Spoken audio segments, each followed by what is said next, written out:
코로나로 사회적 거리두기를 시작한 지 만 1년이 되었습니다. 잘 이겨내고 잘 감당해 주셔서 감사합니다. 조금만 더 참고 인내할 수 있기를 원합니다. 소망이 보이기 때문입니다.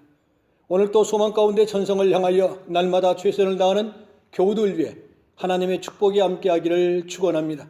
오늘은 본문 말씀을 중심으로 나의 소망은 주께 있나이다 라는 설교의 제목으로 함께 은혜를 나누고자 합니다. 이스라엘의 두 번째 왕이었던 다윗은 고난과 영광을 절실하게 경험한 사람 중에 한 사람이었습니다. 이스라엘 최고 통치자의 영광을 누리기도 했지만 그가 겪은 고통과 시련은 다른 왕들에 비할 바가 아니었습니다. 사울왕의 추적, 블레셋과의 싸움, 압살론의 반역 등 헤아리기 어려운 시련과 고통이 앞을 가로막을 때마다 다윗에겐 이겨낼 만한 특별한 비결이 그에게 있었던 것입니다. 본문 7절이 바로 그 비결입니다. 주여, 이제 내가 무엇을 바라리요? 나의 소망은 주께 있나이다. 이 한 구절 속에 그의 신앙과 고백이 들어 있습니다. 나의 소망은 주께 있나이다. 이 고백이 내 것이야 하고 우리의 신앙이 되어야 합니다. 독일의 철학자, 경제학자, 공산주의의 창시자였던 칼 마르크스를 소개하고 싶습니다. 마르크스는 자본주의가 지닌 약점과 병폐 때문에 자본주의는 반드시 망한다라고 공언했습니다. 그러나 마르크스주의의 종주국이었던 러시아도 자본주의의 경제체제로 전환했습니다.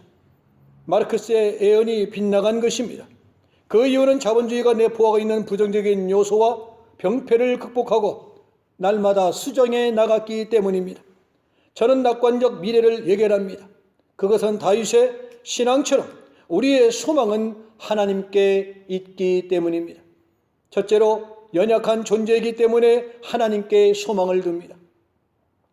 본문 4절을 보면은 여호와여 나의 종말과 연한이 언제까지인지 알게 하사 내가 나의 연약함을 알게 하소서라고 말씀하셨습니다.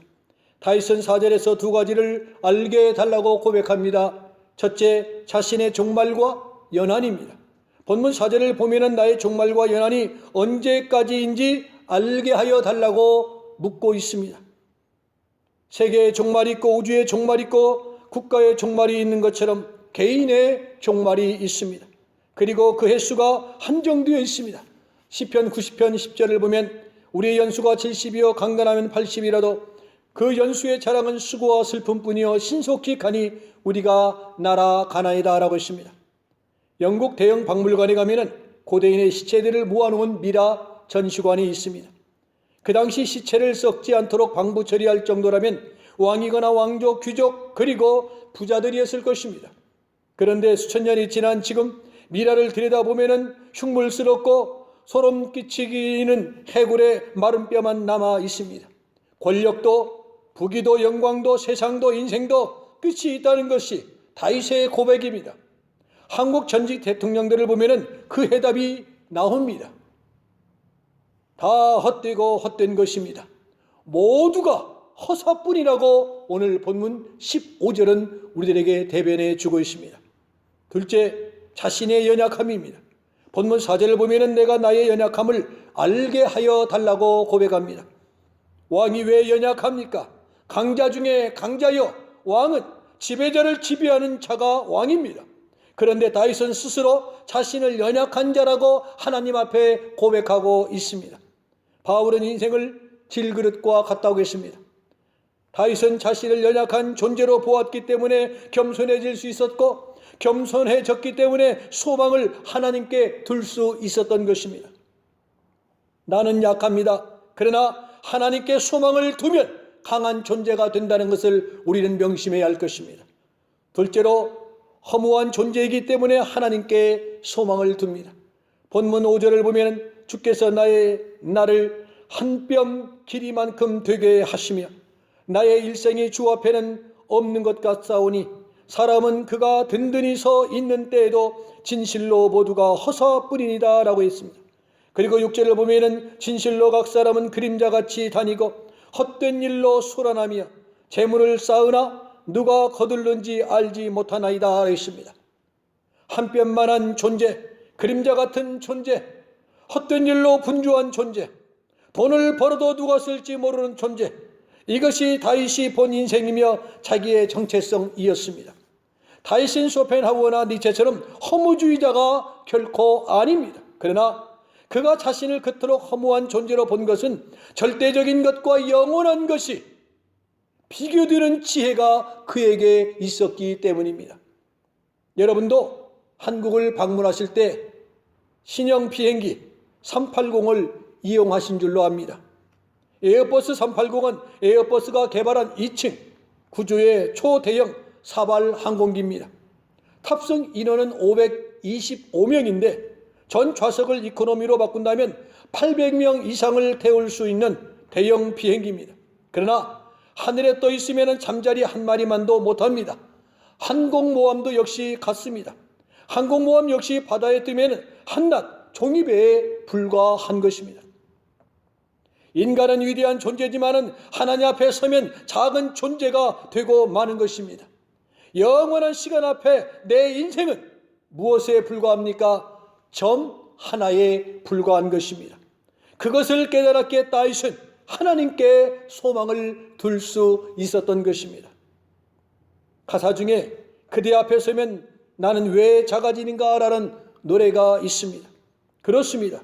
우리가 하나님 앞에서 점점 작아져 나란 존재가 없어져 버릴 때 그때부터 하나님은 나를 점점 키우시고 확대시켜 크게 만드시고 강하게 만드는 것입니다.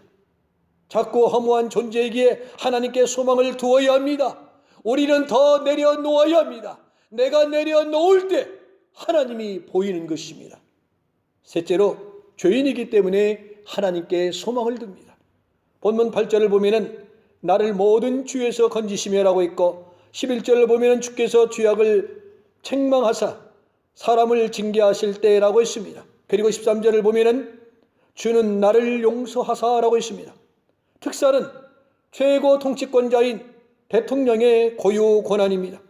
대법원장도 국회의장도 참모총장도 국무총리도 특사권이 없습니다. 나의 죄를 사하는 특권은 오직 만군의 여호와 하나님 한 분뿐이십니다. 그러므로 죄인은 하나님께 소망을 두고 하나님을 의지하고 하나님을 바라보아야 하는 것입니다. 죄인이 죄사함 받고 구원받는 길은 바로 그 길밖에 없습니다. 이런 이유들 때문에 다윗은 자신의 소망을 하나님께 둔다고 천명하고 있는 것입니다. 우리의 소망은 무엇입니까? 우리의 소망은 통일입니까? 아니면은 로또나 복권 당첨입니까? 우리의 소원은 주님께 용서받는 것입니다. 소망은 하나님을 기다리고 하나님께 나의 생명과 꿈과 이상을 걸어 놓는 것입니다. 우리의 소망은 하나님께 있나이다라고 고백해야 하는 것입니다. 소망을 하나님께 두고 사는 사람은 진취적이고 미래지향적이고 모든 것이 발전적입니다. 소망은 앞에 있는 것이기 때문입니다. 코로나로 사회적 거리두기를 시작한 지 만 1년이 되었습니다. 지금도 진행 중입니다. 그래도 소망을 가지십시다. 사업도 인생도 교회도 가정도 소망을 가지고 다시 시작합시다. 하면 됩니다. 우리는 해낼 수 있습니다. 나도 할 수 있습니다. 하면 됩니다. 코로나 끝날 때까지 끝난 것이 아닙니다. 마스크와 사회적 거리두기는 계속될 것입니다. 코로나로 힘들기 때문에 어렵기 때문에 연약한 존재이기 때문에 고독하기 때문에 뭔가 앞길이 보이지 않기 때문에 소망을 하나님께 둡니다. 베드로전서 1장 3절을 보면 우리를 거듭나게 하사 산 소망이 있게 하시며라고 있고 21절을 보면 너희 믿음과 소망이 하나님께 있게 하셨느니라 했습니다. 사랑하는 성도 여러분, 하나님을 바라봅시다. 하나님께 소망을 둡시다. 산 소망을 가집시다. 세상 소망, 썩을 소망, 무너질 소망, 사라질 소망에 여러분 속지 마시기 바랍니다. 나의 소망은 오직 주님께 있음을 믿고 날마다 천성을 향하여 오늘도 내일도 전진하는 여러분 모두가 되시기를 주님의 이름으로 간절히 축원을 드립니다. 기도하시겠습니다. 하늘과 땅을 지으시고 삶과 죽음을 주관하시는 아버지 하나님, 저희들을 붙들어 주시옵소서. 하나님의 자녀다운 기백과 시대적인 사명감을 주시옵소서. 어떤 어려움과 난관 속에서도 코로나 바이러스를 뛰어넘을 수 있는 큰 믿음으로 오늘 이 시대를 이기고 산증인이 되어지는 주인공들이 되기를 원합니다. 그리고 우리를 세상에 두신 주님의 기대에 어긋나지 아니하도록 도와주시옵소서. 우리는 하나님의 자녀된 확신과 감격이 우리의 삶을 이끌게 하옵시고 확실한 소망 속에 걸어도 피곤치 않고 뛰어도 숨가쁘지 않게 하옵소서. 가정마다 찬송의 소리가 높아지게 하옵시고 가정마다 기도의 시간이 뜨거워지고 길어지게 하여 주옵시고 가정마다 사랑과 화평이 넘치게 해 주시옵시고 우리가 사회적 거리를 두기는 몸은 거리가 있지만 마음은 하나가 되고 더 가까워지고 영으로 하나 되어지는 우리 모두가 되기를 심히 사모합니다. 우리 중에 고난 당하는 자가 있습니까? 주님 십자가 바라보며 인내하며 위로를 받게 하여 주시옵소서. 외로운 자의 가족이 되어 주시고 우는 자의 소망이 되어 주시옵소서. 이제는 우리 주 예수 그리스도의 은혜와 성부 하나님의 무한하옵신 사랑하심과 성령님의 교통 교제 역사 인도 충만하심의 은총이 나의 소망은 주님께 있음을 믿고 새롭게 출발하는 사랑하는 교우들 위해 이제로부터 영원토록 함께 있을지어다. 아멘.